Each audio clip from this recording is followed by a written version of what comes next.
அன்றைக்கு ஒருத்தர் சொல்றாரு, அவர் மிச்சம் உலமாக்களுக்கு பயம் பண்றவர். யாரு? சலாக்களுக்கு உலமாக்களுக்கு பயம் பண்ற. அவரோட பேசி தப்பேலாம். அவர் பெரிய ஆளு சொல்லிக் கொள்வாரு, உலமாக்கள் பெரிய மக்கள், உலமாக்களை கண்ணியப்படுத்தணும், உலமாக்கள் எல்லாம் தெரிஞ்சாக்கள், உலமாக்கள முன்னுக்கு எங்களுக்கு ஒன்றும் இல்ல, நாங்க ஒன்றும் இல்ல அப்படின்னு சொல்லி போட்டு அவரை உட்கார வச்சு அவர் பயம் பண்ணுவாரு. இந்த ஆலிம் வாயை பொத்தி அவரோட பயனை கெடுப்போம். என்ன பேசுவாரு? உலமாக்களோட குறை அப்படியே பேசி முடிப்பாரு. இவன் வேலையே உலமாக்களோட குறை பேசுறது. அல்லாஹ் பாதுகாக்கணும். நல்லா விலையை கொள்ளுங்க.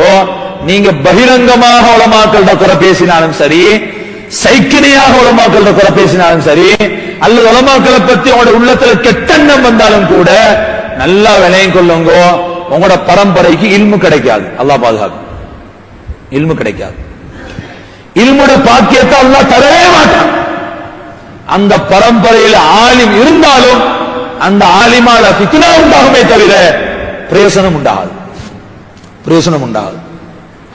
யார் உலமாக்களை கௌரவப்படுத்துவாங்களோ மனசுக்குள்ள அப்படி வந்தாலும், யா அல்லாஹ், யார பத்தி தெரியுமா கெட்டெண்ணம் வந்தீங்க? யார பத்தி? நபிமார்களோட வாரிச பத்தி கெட்டெண்ணம் வந்தீங்க. அல்லாஹ் நபி சொல்றாங்க, நபிமார்களோட வாரிஸ், நபிக்கு தகுதி, நுபுவத்தினுடைய இல்மைக்கு நுபுவத்து மட்டும்தான் கிடைக்கல. நுபுவத்து கிடைக்கல.